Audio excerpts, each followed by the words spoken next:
नमस्कार बच्चों। स्वागत है आपका दिव्यांश ऑनलाइन क्लासेस में। मैं इंद्रदेव कुमार आप सभी के बीच क्लास 10th केमिस्ट्री का पूरी सीरीज लेकर आ रहा हूँ।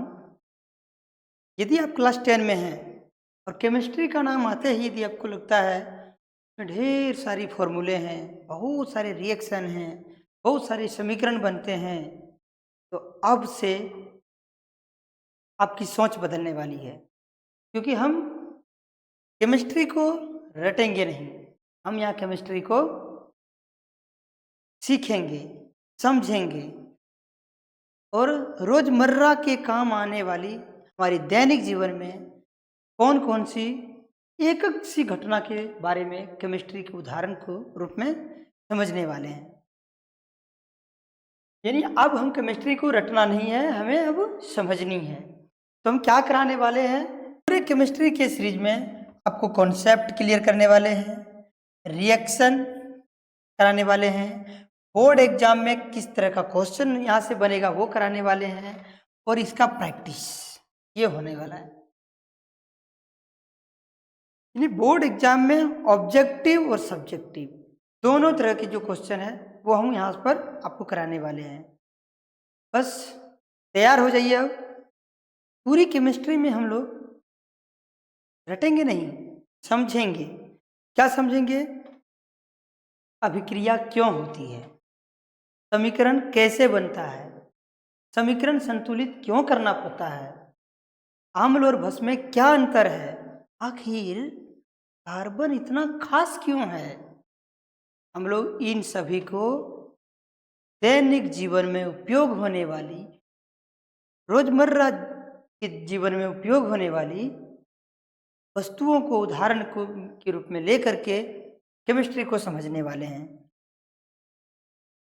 कैसे समझने वाले हैं? कहिए, थोड़ा कुछ उदाहरण के रूप में समझते हैं हम लोग। केमिस्ट्री क्या है? हमारे आसपास के पदार्थ, उसके परिवर्तनों का विज्ञान। हमारे आसपास में जितने पदार्थ हैं उनमें जो परिवर्तन देखने को मिलता है वो केमिस्ट्री है। जैसे आप ही बताइए, लोहे में जंग लगना, खाना बनने के बाद उसके गुण स्वाद में परिवर्तन हो जाना, ये सब क्या है? ये सब केमिस्ट्री है। हमारे आसपास में जो भी पदार्थ है उसमें जो परिवर्तन हो रहा है वही उसी को कहते हैं केमिस्ट्री। केमिस्ट्री ही काम कर रहा है उसके अंदर। पानी, हवा, लोहा, ये सब पदार्थ और ये परिवर्तन, ये सब क्या है? पदार्थ। आयन में जो परिवर्तन होता है वही तो केमिस्ट्री है, और हम लोग इसी को समझने वाले हैं। केमिस्ट्री हमारे आसपास है। दूध से दही बनना, बच्चों जरा इस पे गौर करना। दूध से दही बनना, क्या नया गुण, नया पदार्थ? लोहा, हवा और नमी के माध्यम से जंग लग जाता है, पदार्थ में परिवर्तन हो रहा है। खाना पकाना, गुण और स्वाद में परिवर्तन हो जाना, यही तो केमिस्ट्री है, और हम लोग इसी को समझने वाले हैं। इन रोजमर्रा की घटनाओं के पीछे केमिस्ट्री काम कर रही है। पदार्थ क्या है, थोड़ा आइए जानते हैं। पदार्थ क्या है? जो स्थान घेरता है और जिसका द्रव्यमान हो वो क्या है? पदार्थ है। जैसे पानी, हवा, लकड़ी, नमक, ये सब क्या है? पदार्थ है, क्योंकि इसमें ये कहीं ना कहीं कुछ स्थान घेरता है और इसका अपना एक द्रव्यमान है। अच्छा बच्चों, एक चीज बताइए, आपके हाथ में जो मोबाइल है क्या वो पदार्थ है? हाँ, वो पदार्थ है, क्योंकि वो स्थान घेरते हैं, उसका एक अपना द्रव्यमान है।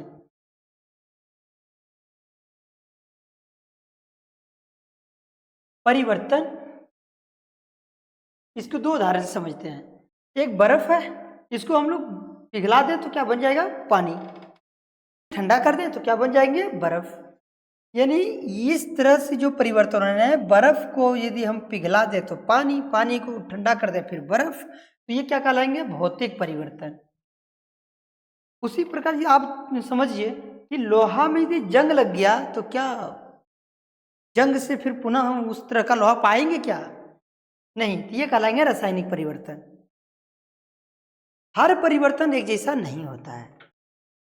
तो यहाँ पर रासायनिक परिवर्तन नया पदार्थ बनाता है, वो पुनः बेकअप नहीं हो पाएगा उससे। जैसे लोहे में यदि जंग लग गया और फिर हम वो चाहें कि वो जंग से फिर उस तरह का लोहा प्राप्त करें तो ये असंभव है, इसलिए ये रासायनिक परिवर्तन है। तो रासायनिक परिवर्तन केमिकल चेंज में नया पदार्थ बन सकता है। केमिकल रिएक्शन को समझते हैं, एक या अधिक पदार्थ नए पदार्थ, यानी कि केमिकल रिएक्शन की बात कर रहे हैं, रासायनिक अभिक्रिया की हम लोग बात करें तो यहाँ पर क्या समझना है कि दो या दो से अधिक पदार्थ जब आपस में क्रिया करता है और नया पदार्थ बनता है तो यही है रासायनिक अभिक्रिया। यानी इसमें अभिकारक और उत्पाद, अभिकारक दो या दो से अधिक, उत्पाद भी दो या दो से अधिक हो सकते हैं आपका। जैसे मैग्नीशियम प्लस ऑक्सीजन क्या बनेगा, मैग्नीशियम ऑक्साइड। आगे चलकर यही आपका रासायनिक समीकरण बनेंगे जो हम लोग बेसिक पहला चैप्टर से करने वाले हैं। इस पूरे केमिस्ट्री के सीरीज में आप लोगों से बस इतना अनुरोध है कि बस बने रहिए दिव्यांशु ऑनलाइन क्लासेस के साथ। लाइन बाय लाइन पूरे केमिस्ट्री को अब समझने वाले हैं, सीखने वाले हैं, दैनिक जीवन में काम में आने वाली उदाहरणों के साथ। यानी कहें तो यहीं से चैप्टर की असली कहानी शुरू होगी। केमिकल इक्वेशन का प्रीव्यू, मैग्नीशियम ऑक्सीजन तो क्या बनता है, मैग्नीशियम ऑक्साइड। अगली क्लास जो होने वाला है यही इसी पे आधारित पे हम लोग का होना है, उसको कभी मिस ना करें। और हम लोग समझेंगे जो समीकरण बनता है उसको बैलेंस क्यों करना पड़ता है, समीकरण को संतुलित क्यों करना पड़ता है, इस रीजन को हम लोग समझने वाले हैं। पूरी केमिस्ट्री सीरीज का रोड मैप हम क्या देने वाले हैं उसमें, आइए थोड़ा। पहला क्लास जो होना है तो इस चैप्टर का होना है रासायनिक अभिक्रिया और समीकरण, पहला चैप्टर है ये। हर चैप्टर का कॉन्सेप्ट रिएक्शन प्रैक्टिस करवाएंगे, बोर्ड एग्जाम में किस तरह क्वेश्चन आएंगे वो सारा करवाना है। आम्ल क्षार लवण, धातु अधातु, कार्बन उसके यौगिक तत्वों का आवर्ती वर्गीकरण, सभी चैप्टर को बारीकी से पूरे केमिस्ट्री सीरीज में आने वाला है, अलग अलग पार्ट बाय पार्ट वीडियो में।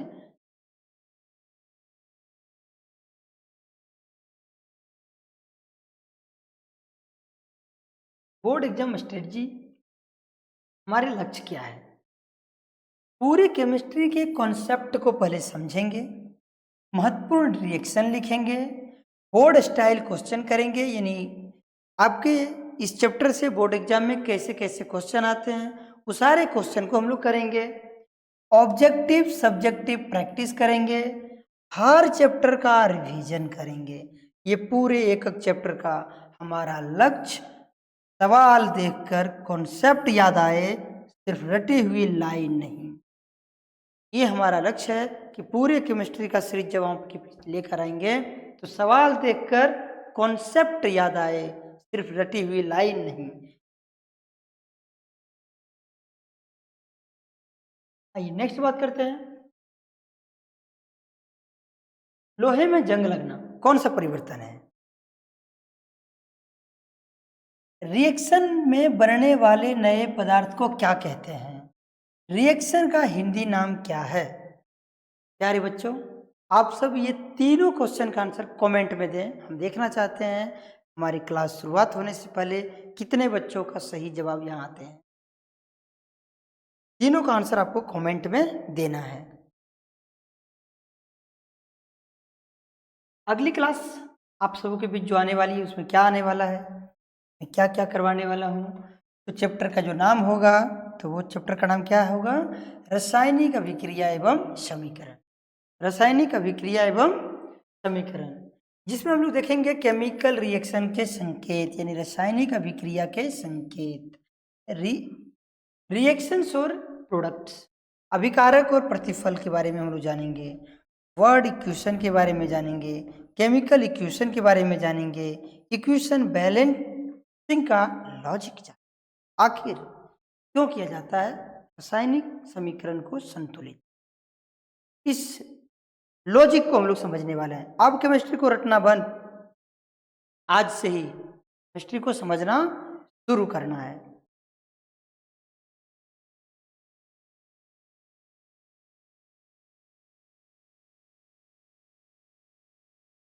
तो धन्यवाद बच्चों, मैं हूं Indradev sir. Divyansh online classes को आप सब दुलार प्यार दीजिए, ताकि मैं हर सब्जेक्ट को कॉन्सेप्ट बेसिस बोर्ड एग्जाम में आने वाले प्रश्न और प्रैक्टिस आप सबों के बीच लाता रहूं। और आज जुड़िए कल से। आज प्रीव्यू वीडियो था, कल से आप सबों के बीच में क्या क्या लाने वाला हूं उसका एक ब्यौरा था। तो उम्मीद करते हैं आप सब जरूर रहेंगे पूरे केमिस्ट्री के ये सीरीज में, जहाँ पर आपका एक एक चैप्टर का प्रैक्टिस, बोर्ड एग्जाम में कैसे क्वेश्चन आएंगे उसकी प्रैक्टिस, और ऑब्जेक्टिव सब्जेक्टिव अब पूरे कॉन्सेप्ट सभी चैप्टर का आना है। जुड़े रहिए हमसे। धन्यवाद आप सभी का। जय हिंद, जय भारत।